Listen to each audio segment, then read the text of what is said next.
Okay, so I'm sharing with you some snorkel know-how today because when you come to Maui or a gorgeous place where there's beautiful clear water, you totally want to get in the water and see the tropical fish and see the turtles and all the cool things. But you gotta have some snorkel know-how. So first is where to go snorkel.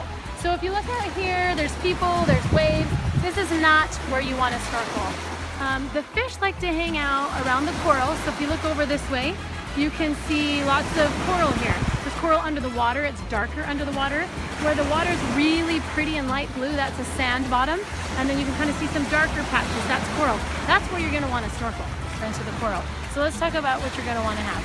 Of course, your snorkel gear. So you can rent this, again, locally. You can actually go and buy it. My husband likes to do lots of snorkeling, so he has a nice set of snorkel gear. But one is not as good as the next. So on your snorkel, you're going to want to get a dry snorkel. It's got a little mechanism up here that stops the water as the waves come in. If it goes over, it doesn't allow the water to go back in. So dry snorkel is going to make your snorkel adventure much better. Your mask, you're going to want to put it onto your face, and then you put it up against your face and you kind of suck in like this. Oh wait, hold on. Like this, and then you breathe.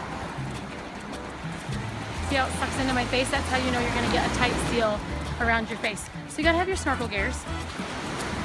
Next, it's much easier to snorkel if you have a good pair of fins. You can move through the water so much easier, and usually you can rent those as a whole entire set. A couple of things that we have found over the years that have helped us.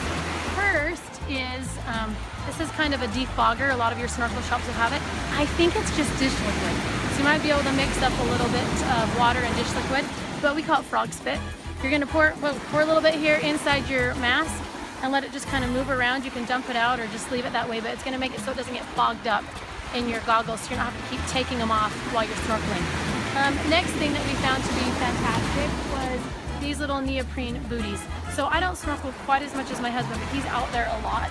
And what will happen is your toes kind of poke through right here and it'll just rub up against there. So if you're doing some serious snorkeling, you're gonna wanna have these booties. It keeps your feet warm, but it also keeps them protected from getting blisters and getting torn up while you're in the water. Last I'm gonna show you is this neoprene shirt. It's kind of a thicker, stretchy material. It's not just a thin, can't think of spandex, not thin spandex, it's neoprene.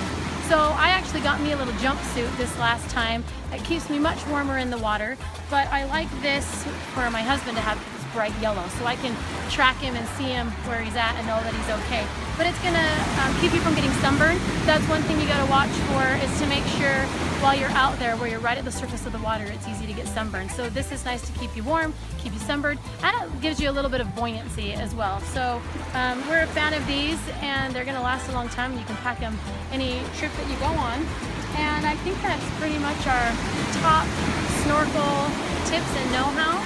So go out and find some awesome water and have fun exploring and finding amazing fish, turtles, sharks, and whatever you can find.